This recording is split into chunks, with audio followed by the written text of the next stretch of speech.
दर्शकबिन नमस्कार। Mountain television SD को नियमित कार्यक्रम माउन्टेन संवादमा यहाँहरूलाई स्वागत छ। म राजाराम गौतम। लामो समयदेखि विवादमा रहेको जनता समाजवादी पार्टीको टुङ्गो लागेको छ। निर्वाचन आयोगले उपेन्द्र यादव पक्षलाई जसपाको आधिकारिकता प्रदान गरेको छ। पार्टीको आधिकारिकता मुख्य विषयवस्तु भए पनि यसका सहायक विषयवस्तुहरू अझ धेरै गम्भीर छन्। नेताहरू जनमतबाट आएका हुन्, तर जनताको मूल्याङ्कन नेताहरूले गर्न नसकेको यो अवस्थालाई थप गम्भीर र जटिल मानिएको छ।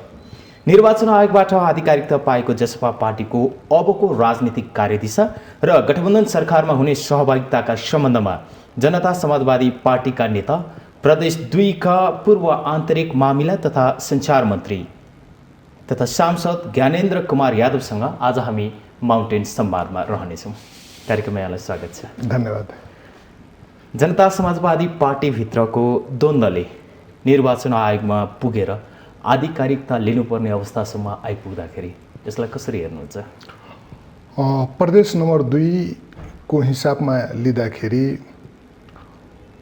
संघीयताको जननीको रूपमा मानिन्छ र संघीयता संस्थागत गर्न पनि प्रदेश नम्बर 2 को अग्रगामी भूमिका रहिरहेको हामी सबैजनामा अवगत नै छौँ।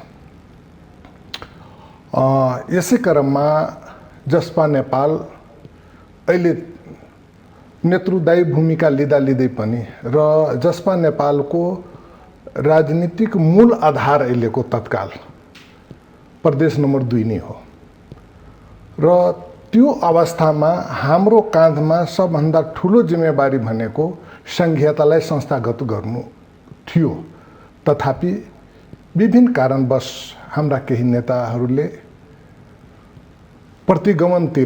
प्रतिगमनलाई पछिल्लो अवधिमा सहयोग गर्न थालिसकेपछि जुन हाम्रो सिद्धान्त विचार थियो, जुन एउटा सङ्घर्षले हामी स्थापित भएको थियो, त्यहाँ निश्चित रूपमा कुनै न कुनै ठुलै चाहिँ प्रश्न उठिरहेको अवस्थामा जसपा नेपालले अग्रगमनको पक्षमा दह्रो रूपमा अगाडि बढ्यो, उठ्यो र आफ्नो जुन छवि थियो, आफ्नो राजनीतिक जुन सोच थियो, लक्ष्य थियो, त्यसलाई चाहिँ स्थापित गरेर अहिले चाहिँ अग्रगमनको संघीयताको संस्थागत गर्नको लागि अग्रगामी भूमिकामा रहेको अहिलेको अवस्था हामी हेरिया छौँ। हिजोको प्रतिगमनको पक्षमा सहयोग गरेको भनिरहँदा र अहिलेको अग्रगमनको पक्षमा सहयोग गरेको भनिरहँदाखेरि जनताले पाउने चाहिँ के?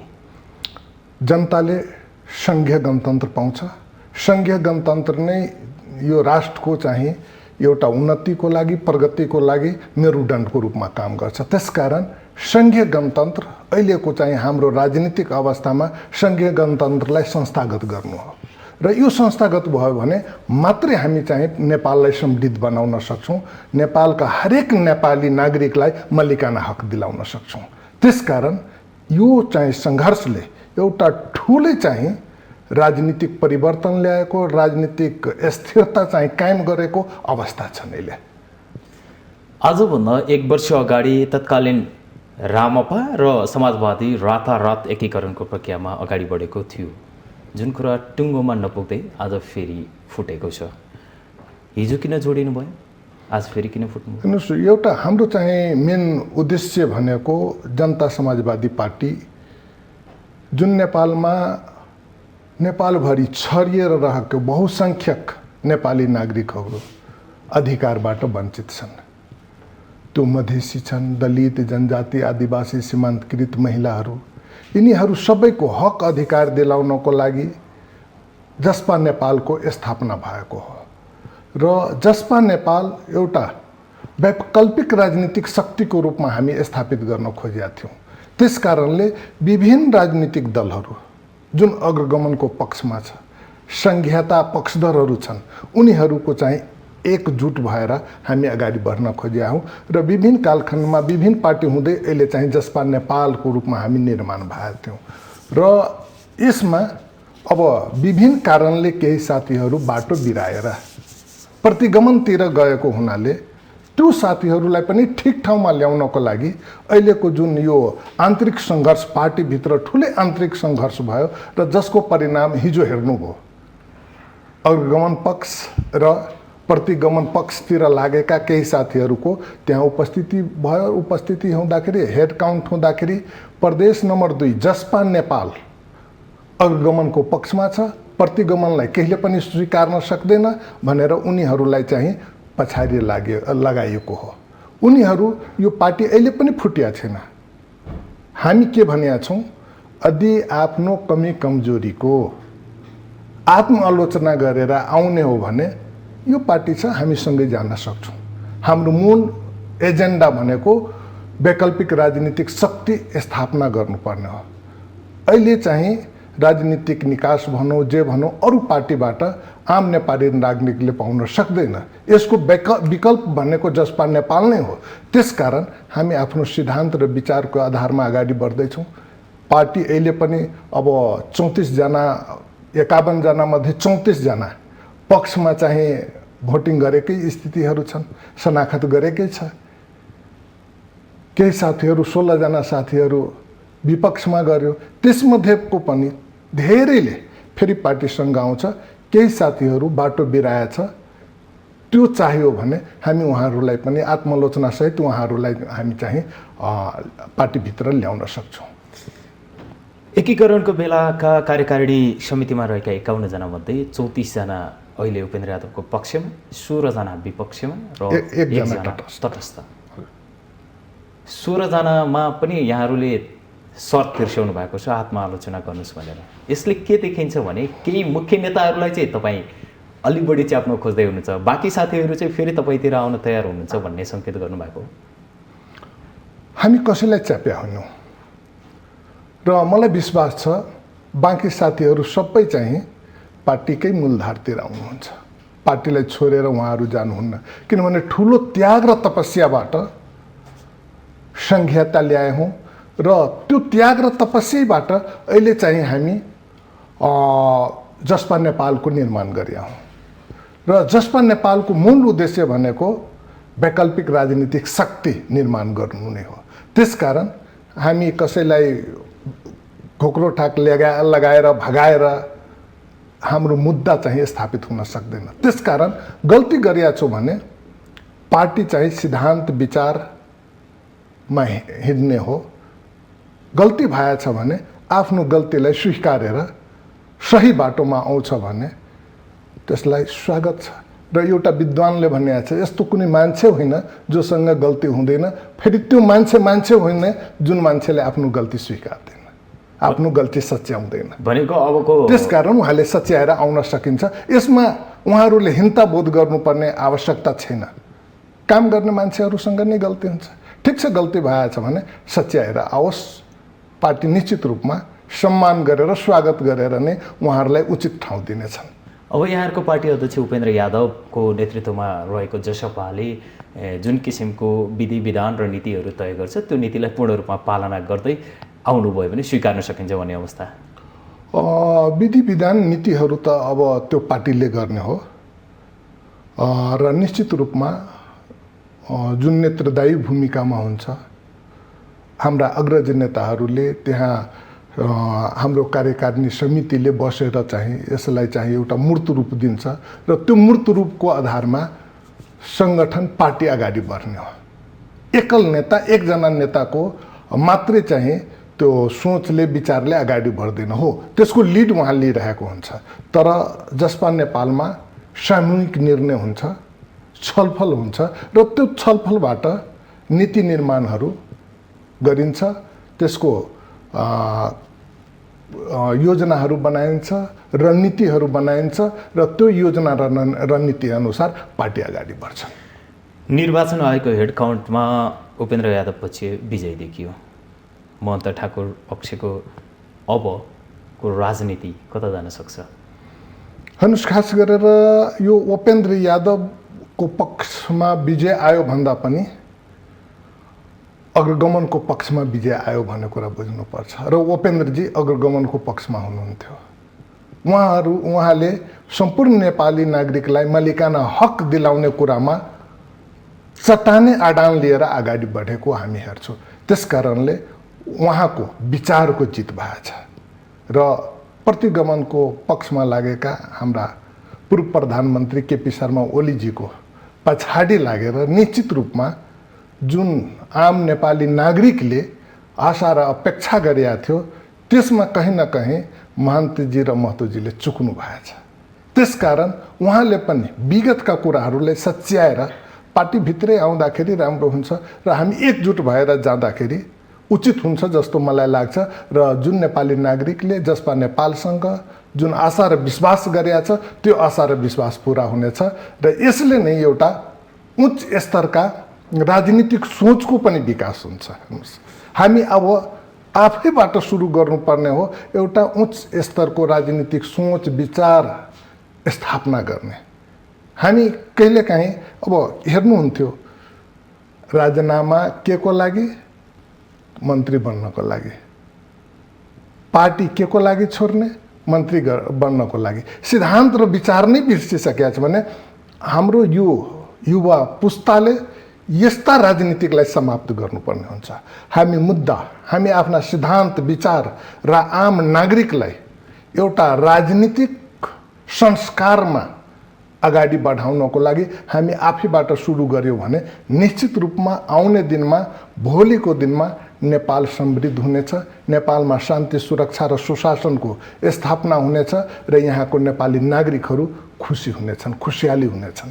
त्यसकारण अब यो राजनीतिकतिर यस्तो सकारात्मक राजनीतिकतिर हामीहरूले अगाडि बढ्नुपर्ने हुन्छ। त्यसकारण यसपालिको हिजोको जुन एउटा जित छ उपेन्द्र यादवको सोचको चाहिँ विजय भएछ। त्यसले कतै न कतै सकारात्मक राजनीतिको एउटा दिशातिर लागेको छ र मान्य सर्वोच्च अदालतद्वारा जुन प्रतिगमनलाई परास्त गरेर अगमन शक्तिलाई एउटा कानुन राज्यलाई स्थापना गर्ने जुन अन्तिम प्रयास भयो, अन्तिम जुन निर्णय आयो त्यसले पनि नेपालको राजनीतिक परिवेश सकारात्मक दिशातिर गइरहेको छ भन्ने कुरालाई चाहिँ सङ्केत गर्न सकिन्छ। यति लामो समयसम्म राजनीति गरेका महन्त ठाकुर राजेन्द्र महतो पक्षका अरू जति 16 जना नेताहरू छन् उनीहरूको पनि आफ्नै किसिमको एउटा राजनीतिक लामो इतिहास नै बोकेका नेताहरू हुनुहुन्छ, जनमतबाट आएका नेताहरू हुनुहुन्छ। यो गम्भीर मोडमा किन पुग्नु पर्यो? अलिकति समीक्षा गर्ने विषय रहेन? हेर्नुहोस्, निश्चित रूपमा यो समीक्षा गर्ने विषय पनि हो, तर इतिहास बनाउने र ऐतिहासिक व्यक्ति हुनको लागि एउटा समय कालखण्डले त्यही व्यक्तिलाई ऐतिहासिक पुरुष पनि बनाउन सक्छ र त्यही व्यक्तिको जीवनभरको लगानीलाई पनि समाप्त गर्न सकिन्छ। त्यसकारण निश्चित रूपमा जुन किसिमको बाँकी जुन 6 जना नेताज्यूहरूले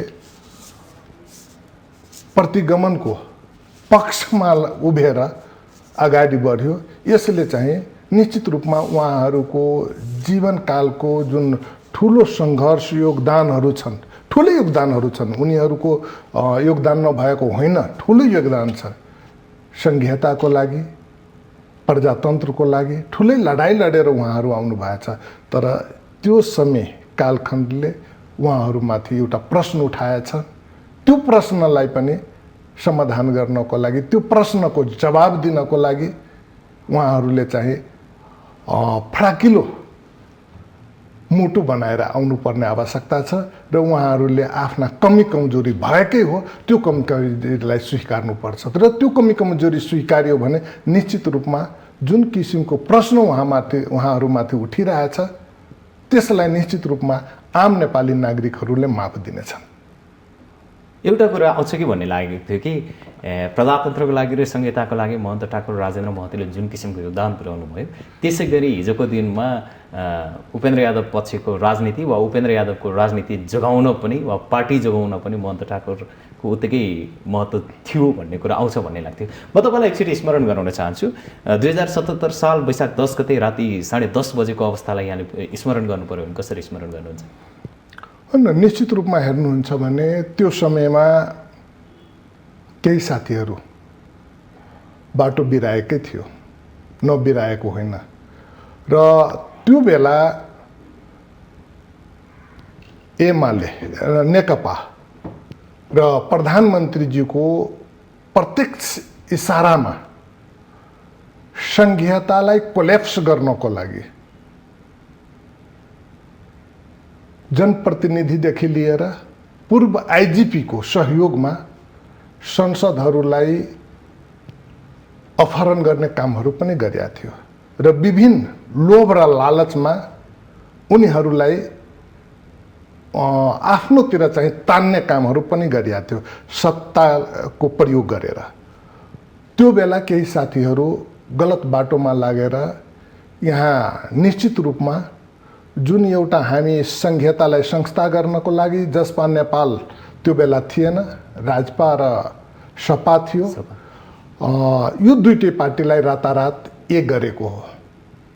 त्यो पनि एउटा इतिहास छ। हेर्नुहोस्, यो इतिहासले के हेराउँछ कि हाम्रो नेताजीहरू त्यो बेला यो सपा र जसपा फेरि सपा फुटी नै हाल्ने स्थिति पनि भएन, पछि गएर त्यसलाई रोक्ने कामहरू भयो। त्यसकारण त्यो फुटेन। हेर्नुहोस्, रातारात एक पनि भयो। एक हुनुको कारण के थियो? दुईटै नेताको, दुईटै पार्टीको अवस्था त्यही थियो। त्यो राजपाको पनि अवस्था त्यही थियो। हेर्नुहोस्, त्यो बाहिर आएको थिएन। सपाको पनि अवस्था त्यही थियो। केही नेताहरूको बदमासीले गर्दाखेरि पार्टी चाहिँ धरापमा थियो, तर दुईटै पार्टीले, दुईटै पार्टीका नेतृत्वले एक भएर त्यो समस्या समाधान गर्यो। तर त्यो समस्या समाधान गर्नुको अर्थ यो होइन कि हामी चाहिँ प्रतिगमनको पक्षमा लाग्ने। प्रतिगमनको पक्षमा लाग्नु भोलिको दिनमा जुन नेताहरूले गलत बाटो रोजिया थियो त्योभन्दा पनि ठुलो भुल यहाँ भएको छ। त्यो भुल स्वीकार्नु पर्ने छ। त्यसकारणले त्यो बेलाको गल्ती र अहिलेको अस्तिको जुन प्रतिगमनलाई साथ दिएको जुन गल्ती छ, उस्तै गल्ती छ। तत्कालीन समयमा केही हदसम्म यहाँकै भाषामा महन्त ठाकुर पक्षको अलिक बढी योगदान थियो भन्ने कुरालाई त स्वीकार्नुपर्छ नै, त्यो देखिन्छ पनि। मैले यहाँलाई किन यो कुरा जोड्दैछु भने त्यो बेलाको अवस्था, त्यो बेलाको सम्झना गरिरहँदाखेरि र आजको दिनमा आएर संविधानको धारा 43-44लाई टेकेर उपेन्द्र यादव पक्षले महन्त ठाकुर पक्षलाई फुटबल हानेको जस्तो महसुस जनताले गर्न थालेका छन्। छैन, जनताले खुसी भएका छन् उपेन्द्रजीको सिद्धान्त र विचार र उहाँको आदानबाट। सम्पूर्ण जनताले एउटा कुरा के भन्यो कि उपेन्द्रजीको अडानले आज देशमा संघीयता कोल्याप्स हुनबाट बचिया छ। र उपेन्द्रजीले जुन चाहिँ अडान लियो त्यो कसैलाई दुख पुगाउनको लागि, होच्याउनको लागि गरिया होइन, यो संघीयतालाई संस्थागत गर्नको लागि हो। त्यसकारण यसलाई चाहिँ सिद्धान्त र विचारको जुन विचार थियो जसपा नेपालको, त्यो विचारको जित भन्नुपर्ने हुन्छ र यसको विकल्प पनि थिएन हामीसँग। त्यसकारण यहाँ महन्त ठाकुरजीको विगतको समयमा बढी योगदान थियो, अरूको कम योगदान थियो, या उपेन्द्रजीको बढी योगदान थियो, महन्तजीको कम योगदान थियो, त्यस्तो कुरा पनि होइन। सबैजनाको समान योगदान थियो संघीयतालाई संस्थागत गराउनको लागि। तर पनि अहिले फुलले हान्नेलाई ढुङ्गाले हानेको हो भन्ने त हो नि? छैन, बिल्कुल छैन। यसको विकल्प छ यो हामीसँग।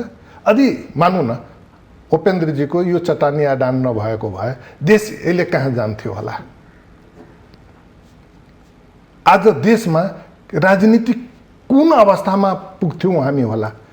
अहिले प्रतिगमन थियो होला। अहिले सम्पूर्ण नेपाली नागरिकलाई कोरोना भाइरसको चाहिँ खोप भेट्नुको समयमा हामी चुनावको लागि प्रचार प्रसारमा जान्थ्यौँ होला। भोलिको इन्डियाको अवस्था हेर्नुहोस् न। चुनावकै कारणले गर्दाखेरि इन्डियामा कोभिडको सङ्क्रमणको अवस्था कहाँ पुग्यो, कुन स्थितिमा पुगेको छ? यदि त्यही अवस्था हामीलाई भोग्नु पर्यो भने के हामी थाम्न सक्छौँ र? त्यसकारणले जनताको हितमा यो डिसिजन भएछ, संघीयताको पक्षमा यो डिसिजन भएछ।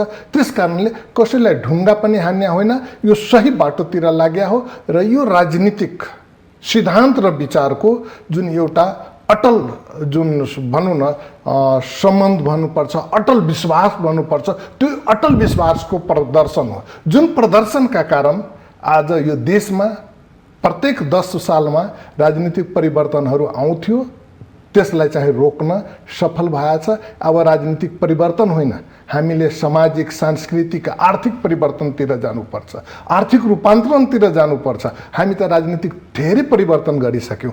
राणाकालीन शासन पनि हेऱ्यौँ हामी, चाहिँ त्यसपछि राजाको शासन पनि हेऱ्यौँ, पञ्चायती व्यवस्था पनि हेऱ्यौँ, बहुदल पनि हेऱ्यौँ, अहिले सङ्घीय गणतन्त्रमा पुगिसकेका छौँ। अब के परिवर्तन गरेर कुन राजनीतिक परिवर्तनतिर हामी जाने? त्यस कारणले यसलाई संस्थागत गर्नु जरुरी थियो, न त फेरि हामी यु टर्न भएर पछाडि गएर जहाँबाट यत्रो ठुलो सङ्घर्ष गरेर हामी राजनीतिक परिवर्तन गरिया थियौँ, फेरि त्यही पछाडि हामीले फर्किनु पर्थ्यो। त्यसकारण उपेन्द्रजीको यो अडान नेपाली नागरिकहरूको विषयमा सोच्नुहुन्छ भने प्रत्येक नेपाली नागरिकले यसलाई सकारात्मक रूपमा ल्याएछ र यसलाई पोजिटिभ लिएको स्थितिहरू छन्। उपेन्द्र यादव पछि बलियो भइरहँदा मधेस आन्दोलन कमजोर भयो भन्ने आरोप छ। म केही आरोप तपाईँहरूलाई लगाउँछु, जो जनताबाट आएका आवाजहरूलाई म यहाँनिर राख्न चाहन्छु। मधेस आन्दोलन, पहिचानवादी राजनीतिक आन्दोलन, संहिता कमजोर, थर्ड मधेस आन्दोलन कमजोर भएको आरोप तपाईँहरूलाई लाग्दैछ। के आधार छ यी आरोपहरू निराधार छन् भन्ने कुरा? सबभन्दा पहिला के भन्छु म, मधेस आन्दोलन भनेर भनिएको छ, त्यो आन्दोलन अधिकार र पहिचानको आन्दोलन हो। त्यसलाई चाहिँ मधेस आन्दोलन भनेर मात्रै सीमित नगरौँ। हो, त्यो आन्दोलन मधेसबाट सुरु भयो हो र हरेक नेपाली नागरिक जो दलित छन्, जनजाति छ, आदिवासी छ, सीमान्तकृत छ, मधेसीहरू छन्, जुन अधिकार र पहिचानबाट पछाडि पारिएको थियो, उहाँहरूको हक र अधिकारको लागि यो आन्दोलन भएको हो। एमालेको आन्दोलन झापा आन्दोलन भनेर त भन्दैन नि, सुरु त झापाबाटै भयो हो। त्यसकारण यो आन्दोलन भनेको अधिकार र पहिचानको हाम्रो आन्दोलन थियो, मात्रै मधेसको लागि यो आन्दोलन थिएन। त्यो हो, त्यो आन्दोलनको सुरुवात मधेसबाट भएको हो। र अहिले चाहिँ उपेन्द्रजी बलियो भइसकेपछि संघीयता कमजोर हुँदैन। उपेन्द्रजी र संघीयता पर्यायवाची शब्द हो। त्यसकारण उपेन्द्रजी बलियो छ भने एउटा विश्वास राख्नुहोस्, संघीयता बलियो हुन्छ, संघीयता संस्थागत हुन्छ। हरेक नेपालका हरेक कुना कप्चाका मान्छेहरूको चाहिँ अधिकार सम्पन्न हुन्छ, मालिकाना हक भेट्छन्। त्यस कारणले यो जति आरोपहरू लागेको छ, जति कुराहरू गर्नुभएको छ, यसमा यथार्थ होइन, जस्ट त्यसको अपोजिट हो। उपेन्द्रजी बलियो हुने बित्तिकै संघीयता बलियो हुन्छ, संघीयता संस्थागत हुन्छन्, थरुवटहरूले आफ्नो अधिकार पाउँछन्, मधेसीहरूले अधिकार पाउँछ, दलितहरूले अधिकार पाउँछ, जनजाति र सीमान्तकृतहरूले मालिकाना हक पाउँछन्। त्यसकारण यो सबै कुरा जस्ट चाहिँ क्वेसन अलि अपोजिट जस्तो मलाई लाग्यो। अब त यहाँहरू सरकारमा जानुहुन्छ, आज यहाँहरूको कार्यकारिणी समितिको बैठक पनि बस्दैछ। आजका बैठकमा प्रस्तुत हुने मुख्य विषयवस्तुहरू के हुन सक्छन्?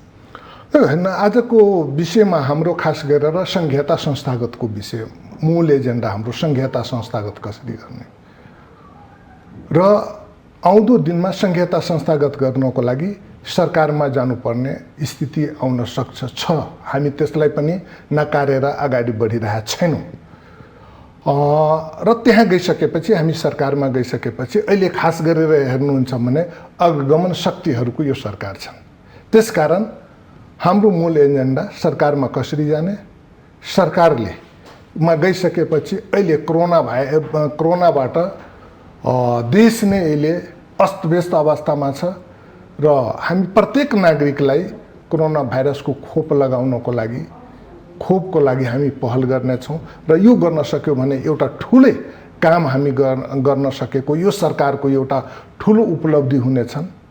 र जुन किसिमको हामी सङ्घर्षबाट यहाँसम्म आयो, त्यस कारणले यसलाई चाहिँ स्थापित गरेर जानुपर्ने आवश्यकता छ। त्यसको विषयमा पनि छलफल हुन सक्छ। र अर्को कुरा, संविधान संशोधनको विषयहरू पनि छन्। त्यो संविधान संशोधन गरेर हामी यो संविधानमा जुन केही त्रुटिहरू छन् त्यसलाई कसरी सच्याएर अगाडि बढ्ने र सम्पूर्ण नेपाली नागरिकलाई मालिकाना हक कसरी दिलाउने र संहिता संस्थागत कसरी गर्ने यी विषयहरूमा छलफल हुन्छ र यी विषयलाई छलफल गरेर अगाडि बढ्नुपर्ने हुन्छ। अहिले नै संविधान हेर्नुहुन्छ भने दुई किसिमको अधिकारहरू दिएछ संविधानले। एउटा एकल अधिकार सूचीहरू छन्, एउटा चाहिँ संयुक्त अधिकार सूची छन्।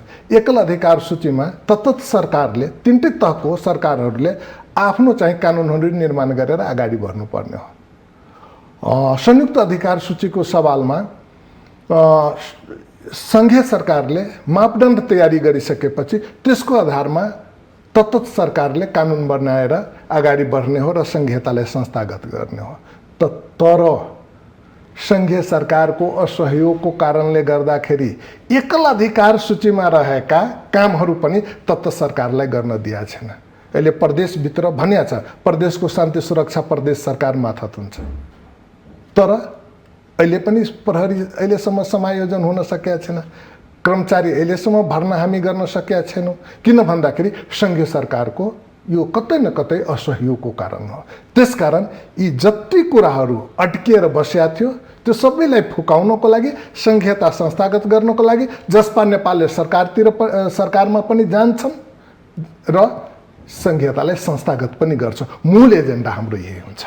सरकारमा सहभागी भइरहँदा यहाँहरूका केही मागहरू नागरिकता विधेयक, रेशम चौधरीको रिहा र अन्य केही राजनीतिक बन्दीहरूको रिहा र केही आयोगका प्रतिवेदनहरू सच्याउनु पर्ने र केही अरू थप एजेन्डाहरू छन्। अहिलेको सरकारले यहाँहरूका एजेन्डालाई सम्बोधन गरेर जाने कुरामा विश्वस्त हुनुहुन्छ? गर्नै पर्छ। यो राजनीतिक मुद्दा हो र राजनीतिक मुद्दा चाहिँ सम्बोधन गरेर अगाडि बढ्यो भने राजनीतिक निकास आउन सक्छ। यदि गर्न सकेनौँ भने हामी यथास्थितिवादी हुन सक्छौँ। त्यसकारण यी मुद्दाहरू सम्बोधन गरेर अगाडि बढ्नुपर्छ र टटकारो सबभन्दा महत्त्वपूर्ण मुद्दा भनेको संविधान संशोधन पनि हो, संहिता संस्थागत हो। त्यससँगै अन्य राजनीतिक मुद्दाहरू छन्, त्यो सबै मुद्दाहरू समाधान हुनुपर्छ। रेशम चौधरीजीको रिहाईको कुरामा सर्वोच्च अदालतमा गइसकेका छ।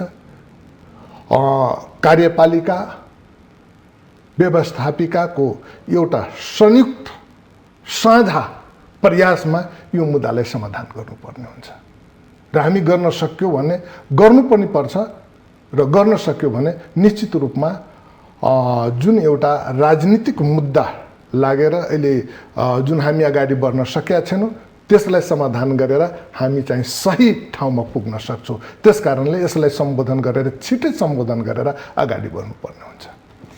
हिजोको दिनमा रेशम चौधरी निर्वाचन आयोग र तटस्थ बस्नुलाई कसरी हेर्नु भएको छ? हेर्नुहोस्, निश्चित रूपमा अब दुई पक्षमा जाँदाखेरि रेशम चौधरीको मैले इन्टरभ्यू सुनेको थिएँ। उहाँले जुन आफ्नो कुरा राख्नु भएको थियो मैले सुनेको थिएँ। उहाँले प्रष्ट रूपमा दुईटै नेतृत्वलाई अनुरोध गर्नुभएको थियो। उपेन्द्रजीलाई पनि अनुरोध गर्नुभएको थियो र महान ठाकुरजीलाई पनि अनुरोध गर्नुभएको थियो र त्यसमा महान ठाकुरजीको योगदानको विषयमा पनि उहाँले चर्चा गर्नुभएको थियो र उहाँ यहाँसम्म भन्ने थियो भीष पितामहको पनि उपाधि दिनुभएको थियो र उहाँले त्यसमा पनि उहाँको सङ्केत थियो। भीष पितामहलाई थाहा हुँदै पनि गलतको साथ दिएको थियो र उसलाई चाहिँ अर्जुनको बाँधको सैयामा पनि सुत्दाखेरि अर्जुनको विजयबाट उहाँ खुस हुनुहुन्थ्यो। अर्जुनकै विजय होस् भन्ने उहाँ चाहनुहुन्थ्यो। त्यसकारण उहाँले एउटा कुरा एकदम मार्मिक कुरा भन्नुभएको थियो कि महान ठाकुरजीले भोलिको दिनमा जे कुराहरू गरिएको छ त्यसलाई छोडेर घुमाउरो पाराले आत्मालोचना गरेर उपेन्द्रजीसँगै गएर जसपा नेपाललाई एउटा वैकल्पिक राजनीतिक शक्तिको रूपमा तयारी गर्नुहोस् भनेर उहाँ चाहिँ आफ्नो चाहिँ कुरा राख्नु भएछ। त्यसकारणले उहाँ पक्ष वा विपक्षमा चाहिँ मतदान गर्नु भएन, उहाँ तटस्थ बस्नुभयो र उहाँले एउटा सङ्केत दिनुभयो, होइन तपाईँ दुईटैजना मिल्नै पर्छ भन्ने कुरालाई उहाँले सङ्केत दिनुभएको छ। त्यसकारण यसलाई हामी सकारात्मकै रूपमा लिएका छौँ। दुवैजना यति धेरै विवाद भएर निर्वाचन आयोगसम्म पुगिसक्दा पनि रेशम चौधरीको अभिव्यक्तिबाट अझै पनि जसपा एक भएर जाने वा महन्त ठाकुर उपेन्द्र पक्ष अझ एक भएर जाने भन्ने कतै न कतै काहीँ न काहीँ तपाईँ यो सङ्केत गर्दै हुनुहुन्छ कि भोलि यो मिलेर जान सक्ने वातावरण बन्न सक्छ भनिरहँदाखेरि नबोल्ने मान्छेले न्याय नपाउने रहेछ भन्ने रेशम चौधरीको हिजोको भनाइले अरू थप केही कुरा पनि सङ्केत गर्छ कि मात्रै त्यो कविता थियो? होइन, यो सङ्केत त गरिया हो। उहाँले प्रष्ट कुरा भन्नुभएछ र उहाँको यो कविता होइन, यथार्थ चित्रण गरिया छ। त्यही चाहिँ राजनीतिक मुद्दा लागिसकेको थुप्रै मान्छेहरू जेलमुक्त हुन सक्ने, देशको प्रधानमन्त्रीसम्म पनि बन्न सक्ने, देशको गृहमन्त्री बन्न सक्ने, सभामुख बन्न सक्ने, तर एउटा थारूको छोरा, मधेसीको छोरा, दलितको छोराले न्याय पाउन नसक्ने किन पाउन सकेका छैन? उहाँ पनि उहाँको कुनै चाहिँ त्यो अन्य क्राइमहरू गरेका छैन। उसले त आम नेपाली नागरिकलाई अधिकार दिलाउनको लागि उहाँले चाहिँ सङ्घर्ष गर्नुभएको छ र हेर्नुहुन्छ भने उहाँमाथि झुठा मुद्दा लगायो हो। उहाँमाथि त्यहाँको हेर्नुहुन्छ भने त्यो बेलाको घटनाक्रम हेर्नुहोस्, दोषी के छ भन्ने कुरा पत्ता लाग्छ। त्यहाँ प्रशासनको चाहिँ आडमा सैकड़ों थारूको घर जलाइन्छ, सैकड़ोंलाई बलात्कार गरिन्छ। त्यहाँ त्यो समयमा चाहिँ त्यहाँ थारू समुदायको मान्छेहरूलाई हत्या गरिन्छ र त्यहाँको घटनाक्रम हेर्नुहुन्छ भने निश्चित रूपमा त्यो कहीँ न कहीँ रेशम चौधरीलाई गलत मुद्दामा फसाएकै हो। उहाँले जस्तो किसिमको उहाँमाथि जुन मुद्दा लगाएछ त्यो सत्य होइन, तथ्य होइन। यदि त्यसलाई छानबिन गर्यो भने निश्चित रूपमा रेशम चौधरी चाहिँ निर्दोष साबित हुन्छ। मधेस र मधेसी जनताको आवाज दबिएको छ। अब त्यो आवाजलाई फेरि बुलन्द पार्नुपर्छ र त्यो आवाज बुलन्द पार्ने अर्को एउटा फेरि आन्दोलन छेड्नुपर्छ। यस्तै हो। हामी आन्दोलनै छौँ, अहिले पनि आन्दोलनको स्वरूप मात्रै बदलिया छ। हामी 6 महिना जुन आन्दोलनमा थियौँ, सम्पूर्ण नेपालीहरूको अनुरोध भयो, होइन अब आन्दोलन यसरी नै आन्दोलन गरेर हुँदैन, आन्दोलनको स्वरूप चेन्ज हुनुपर्छ भनेर हामी स्वरूप चेन्ज गरेर आएका छौँ। अहिले पनि हामी जुन जनताद्वारा, जनताको अमूल्य मतले हामी चाहिँ राजनीतिक परिवर्तन गर्नुपर्छ भन्ने उद्देश्यले अहिले सङ्घर्षमा आएछौँ। हेर्नुहुन्छ, प्रदेश नम्बर 2 मा जसपा नेपालको बहुमत छन्, तर हामी सबै दललाई सरकारमा ल्याउनको लागि एउटा अग्रगमन राजनीतिक दलहरूको मोर्चा तयारी गर्नको लागि हामीहरूले राजीनामा दियौँ, खुसी खुसी राजीनामा दियौँ र सबै दललाई चाहिँ त्यहाँ आमन्त्रण गरेर ल्याउँदैछौँ। काङ्ग्रेसलाई ल्यायौँ, माओवादीलाई पनि ल्याइसकेका छौँ र एमालेका माधव समूहलाई पनि हामी ल्याउने प्रयास गर्दैछौँ। किनभने हाम्रो लागि सिद्धान्त विचार ठुलो कुरो हो, हाम्रो लागि पद ठुलो कुरो होइन। त्यसकारण त्यसलाई चाहिँ आवश्यकता पर्यो भने अब पदको लागि लड्ने होइन, झगड्ने होइन, हामी आफ्नो मुद्दा स्थापित गर्नको लागि पद त्याग्ने हो भन्ने उद्देश्यका साथ हामी अगाडि बढिरहेछौँ। र त्यसको चाहिँ उदाहरण प्रदेश नम्बर 2 को सरकारले दिइसकेको स्थिति छ। म आफै राजीनामा दिएको छु।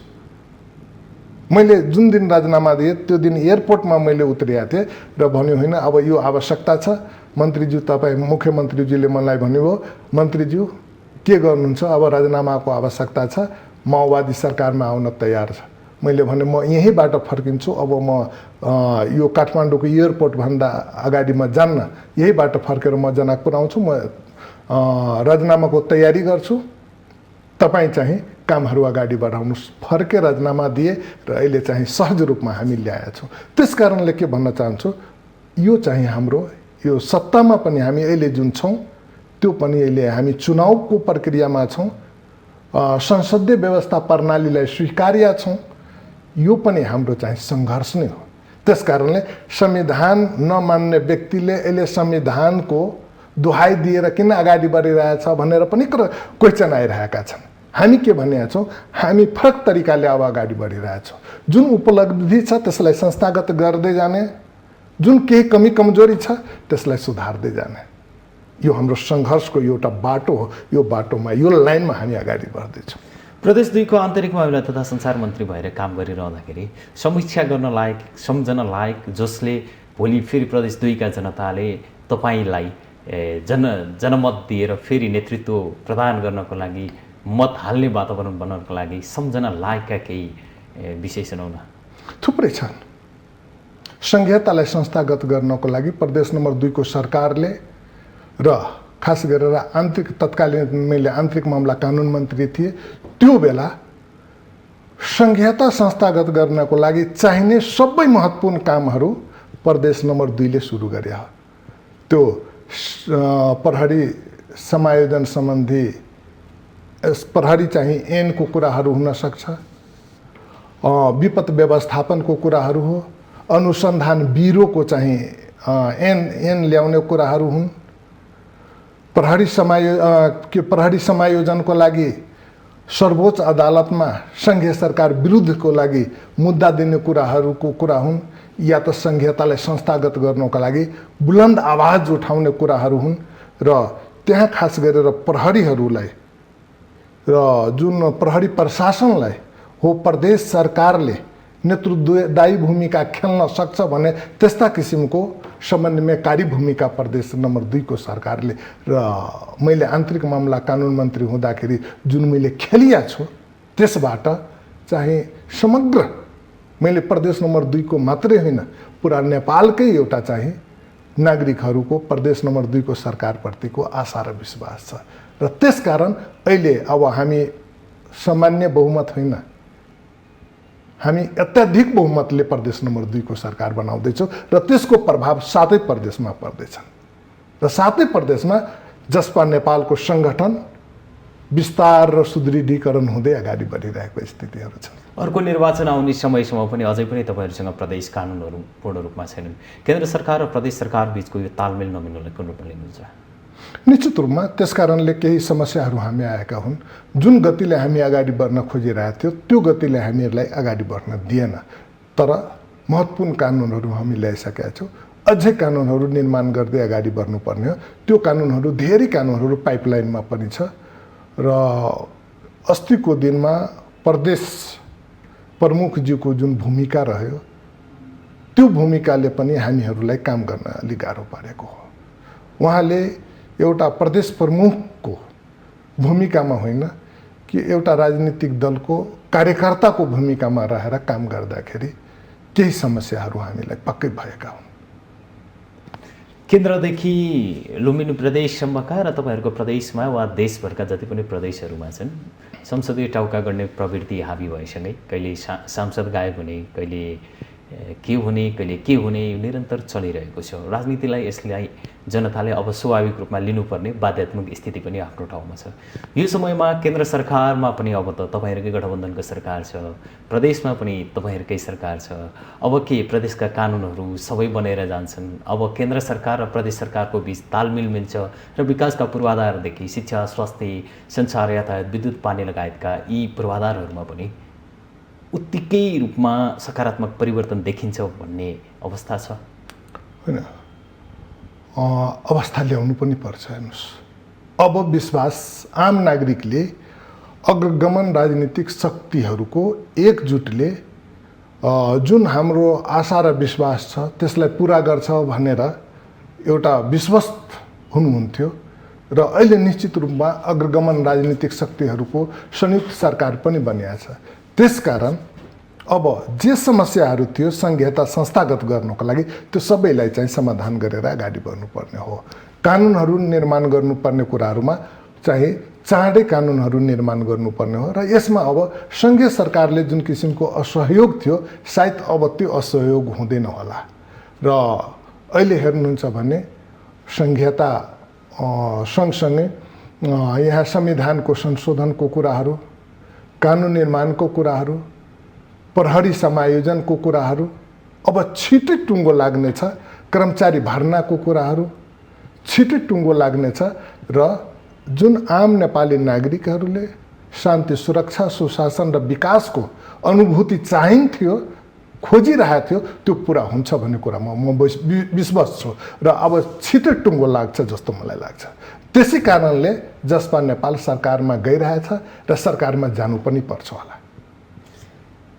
जुन बेला सहज रूपमा नागरिकता प्रदान गरिएको थियो तत्कालीन समयमा निष्पक्ष काम हुन नसक्दाखेरि असहज अवस्था पैदा भयो र यो विषय अहिले मूल मुद्दाको रूपमा प्रस्तुत भएको छ। विगतको तिथो यथार्थलाई हेर्दा केही न केही त्यस्ता घटनाहरू प्रतिबिम्बित आइहाल्छन् मानसपटलमा। अब यसलाई सहज निकास दिनको लागि के गर्नु पर्ला? हेर्नुहोस्, हामी सुरुदेखि नै भनेका छौँ नागरिकता सम्बन्धी कुराहरूमा संविधानमा त्यो कुराहरू उल्लेख भइसकेका छ। संविधानले दिएको अधिकार अनुसार कानुन अनुसार हामीले अगाडि बढ्नुपर्ने हुन्छ र हाम्रो माग के छ? त्यो हरेक नेपाली नागरिकको माग हुन्छ एउटा पनि नेपाली नागरिकताबाट वञ्चित हुनु हुँदैन। हरेक नेपाली नागरिकले नागरिकता पाउनुपर्छ र यसका लागि यो दायित्व र जिम्मेवारी पनि सरकारको हो। हाम्रो नागरिकताबाट वञ्चित नहोस्, हाम्रो नागरिकले यो देशमा एउटा सच्चा नागरिकको जिन्दगी बिताउन सकोस् भन्ने कुराहरू त्यस कुरामा प्रतिबद्ध भएर अगाडि बढ्नुपर्ने हुन्छ र यस कुरामा हामी कन्जर्भेटिभ भएर अगाडि बढ्नु हुँदैन भन्ने कुरा मेरो मान्यता छ। हेर्नुहोस्, फेरि यहाँ अनेक कुराहरू आउँछ। हेर्नुहोस्, भोलि आउँछ विदेशीहरूले चाहिँ नागरिकता लियो भनेर। हामी विदेशीलाई नागरिकता देऊ भनेकै होइन। अहिले पनि जानुस्, म त यहाँसम्म भन्छु 40% दलित जनजाति आदिवासी सीमान्तकृत नेपाली नागरिकहरू नागरिकताबाट अहिले पनि वञ्चित छन्। उनीहरूलाई नागरिकता दिने जिम्मेवारी कसको छ? सरकारको छ कि छैन? उहाँहरूसँग सोध्नुहोस्, किन तपाईँ नागरिकता चाहनुहुन्न? छोराछोरीलाई पढाउनु छैन, खेत पनि छैन, हामीलाई नागरिकता लिएर के फाइदा? नागरिकता लिन जाँदाखेरि 15 दिन धाउनुपर्छ, 15 दिन धायो भने मेरो बच्चालाई कसले खुवाइदिन्छ? त्यसकारण नागरिकता होस् नहोस् मतलब छैन, हामी यत्तिकै गुजारा गरिरहेछौँ। तर यदि हामी समृद्ध नेपाल निर्माण गर्ने हो भने हाम्रो चाहिँ दायित्व जिम्मेवारी छ, सरकारको दायित्व जिम्मेवारी छ हामी हरेक नेपाली नागरिकलाई जुन मौलिक हक छ त्यो चाहिँ दिनै पर्ने हुन्छ। त्यसको लागि हामी जिम्मेवार बन्नुपर्ने हुन्छ। कुन विदेशी नागरिक अहिलेसम्म चाहिँ नागरिकताबाट वञ्चित छ? नागरिकता बोकेर त बोर्डरसम्म पुगेर हामी नागरिकता गएर दिइहाल्छौँ। तर जो हाम्रो सही नेपाली नागरिक छ, जो नागरिकताबाट वञ्चित छ, त्यसलाई हामी नागरिकता दिन सकिरहेछौँ। नागरिकता बोकेर बोर्डरमा गएर नागरिकता दिनुभन्दा पनि त्यो नेपाली नागरिक जुन आफ्नो झोप्रोमा गाउँमा टोलमा बसेको छ त्यहाँ गएर नागरिकता बोकेर जाउँ, हामी उहाँलाई नागरिकता देऊ। हेर्नुहोस्, यो देश छिटै चाहिँ समृद्धितिर अगाडि बढ्छ। जहाँ विभेद छ त्यहाँ चाहिँ सङ्घर्ष हुन्छ, जहाँ विभेद छ त्यहाँ द्वन्द्व हुन्छ, जहाँ एकता छ त्यहाँ समृद्धि हुन्छ। निश्चय पनि जनताले जनमत दिएर तपाईँहरूलाई नेतृत्व गरेर यहाँ यो ठाउँसम्म पुर्याइरहँदा यो अवस्थामा स्वास्थ्यको जुन किसिमको समस्या छ, कोरोना सङ्क्रमणको जुन किसिमको समस्या छ र ती नागरिकलाई कोरोना खोप दिलाउने पूर्ण जिम्मेवारी तपाईँहरूकै रहन्छ। भएन भने भोलि जनताले तपाईँहरूसँग औँला ठडाउनेछन्, यो कुरा निश्चित नै छ। अहिले हामीले सिमानामा एउटा समस्या बढी भेट्छौँ कि भारतले बाँधेको बाँधका कारण नेपाली क्षेत्र डुबानमा परेको छ। यसको पीडा हामीले यहाँ बसेर बोल्ने भन्दा नि तपाईँ त्यहाँ प्रदेशमा बसेर राजनीति गरिरहँदा र त्यहाँको प्रत्यक्ष भोगाई तपाईँको झन् बढी पीडादायक छ, त्यो हामी बुझ्न सक्छौँ। अबको सरकारले यो किसिमका समस्याहरूलाई, सीमा समस्या र यो किसिमका तटबन्धनका कारणले गर्दा नेपालमा परेको समस्यालाई दीर्घकालीन समस्या समाधान गर्नका लागि के गर्नु पर्ला? हेर्नुहोस्, विभिन्न सन्धि र सम्झौताले हामीलाई कहाँ पुगाएछ भन्ने कुरा हामी सबैजनालाई थाहा छ। विभिन्न सन्धि र सम्झौता हाम्रो पक्षमा भएछ कि छैन भन्ने कुरामा हामी एकचोटि पुनर्लावलोकन गर्नुपर्ने आवश्यकता छ। तर त्यो सन्धि र सम्झौताको कारणले गर्दाखेरि थुप्रै नेपाली नागरिकहरू चाहिँ पीडित छन्। यसले चाहिँ नेपालले थुप्रै चाहिँ आफ्नो भूभागहरू गुमाएको अवस्थाहरू पनि छन्। तर हामी खास गरेर बोर्डरको साइडमा बस्ने मान्छेहरूले आफ्ना चाहिँ भूगोल, आफ्ना चाहिँ जमिन बचाउनको लागि सदैव सङ्घर्षरत छौँ र रहन्छौँ पनि। त्यसकारण जुन गैर कानुनी तरिकाले इन्टरनेसनल लको विपरीत कामहरू भएछ त्यो खारिज हुनुपर्ने हुन्छ। र बोर्डरको साइडमै चाहिँ बाँधहरू बाँधेको हुनाले निश्चित रूपमा थुप्रै चाहिँ गाउँ बस्तीहरू डुबानमा परेको स्थितिहरू छन् र त्यसबाट हामी पीडित छौँ। यहाँसम्म कि हेर्नुहोस् न, अब गएर चाहिँ रौथटको सदरमुकाम नै डुब्ने अवस्था छन्। वीरगन्जमा हेरौँ, धनुषामा गएर सबै बोर्डर साइडको सबै जिल्लाको अवस्था यही छ। र प्रत्येक चाहिँ देशका सरकारहरूको आफ्नो राष्ट्रको चाहिँ समृद्धि, उनीहरूको सुरक्षाको लागि काम गर्नु स्वाभाविकै कुरो हो। तर हामीले पनि आफ्ना राष्ट्रको समृद्धिको लागि, सुरक्षाको लागि, आफ्ना राष्ट्रका हक अधिकारको लागि हामीले पनि काम गर्नुपर्ने हुन्छ नि त। हामीले किन आवाज उठाउन सकेका छैनौँ? हामीले चाहिँ दह्रो आवाज उठाउनु पर्ने हुन्छ र हामी यसरी चाहिँ दह्रो आवाज उठाएर अगाडि बढ्यौँ भने निश्चित रूपमा जुन समस्याहरू तपाईँ भन्नुभएछ त्यो समस्याबाट हामी चाहिँ जोगिन सक्छौँ। यो समस्या भनेको त्यो एउटा सानो समस्या हो। हेर्नुहोस्, हाम्रो सिमानामा भएको जुन सीमाहरू थियो धेरै चाहिँ यसले मिसिङ भएको अवस्था छ कि यसको लागि हामी काम गर्नुपर्ने होइन? यसको लागि हामी गम्भीरतापूर्वक लाग्नुपर्ने हुँदैन र लाग्नु पनि पर्छ। यो सरकारको महत्त्वपूर्ण काममध्ये एउटा काम भनेको कोरोना भाइरसको जुन खोप छ हरेक नेपाली नागरिकलाई दिनुपर्ने आवश्यकता छ। नेपाली नागरिकहरूको ज्यानको रक्षा सबभन्दा महत्त्वपूर्ण कुरो हो। त्यसलाई चाहिँ प्राथमिकताको साथ अगाडि बढाउनुपर्छ भने अन्य राजनीतिक मुद्दाहरू, सीमाका कुराहरू छन्, शान्ति सुरक्षाका कुराहरू छन्। यस कुरामा चाहिँ प्रतिबद्ध भएर अगाडि बढ्ने हो भने भोलिको दिनमा जुन आम नेपाली नागरिकले हामीहरूमाथि आशा र विश्वास गरेका थियो त्यो आशा र विश्वासमा हामी चाहिँ कायम हुन सक्छौँ। हस्, यहाँको अमूल्य समय हामीलाई प्रदान गरिदिनु भयो, त्यसको लागि धन्यवाद। तपाईँ लगायत तपाईँको सम्पूर्ण टिमलाई म धेरै धेरै धन्यवाद दिन चाहन्छु कि मेरो आफ्नो विचार राख्ने मौका दिनुभएकोमा। धन्यवाद। दर्शकबिन, आज हामीले निर्वाचन आयोगबाट आधिकारिकता पाएको जसपा पार्टीको अबको राजनीतिक कार्यदिशा र गठबन्धन सरकारमा हुने सहभागिताका सम्बन्धमा जनता समाजवादी पार्टीका नेता प्रदेश 2 का पूर्व आन्तरिक मामिला तथा सञ्चार मन्त्री तथा सांसद ज्ञानेन्द्र कुमार यादवसँग माउन्टेन संवादमा रह्यौँ। भोलि फेरि नयाँ विषयवस्तु र नयाँ व्यक्तित्वका साथ उपस्थित हुने नै छौँ। सत्य, तथ्य र निष्पक्ष समाचारका लागि हेर्दै रहनुहोला माउन्टेन टेलिभिजन HD। नमस्कार।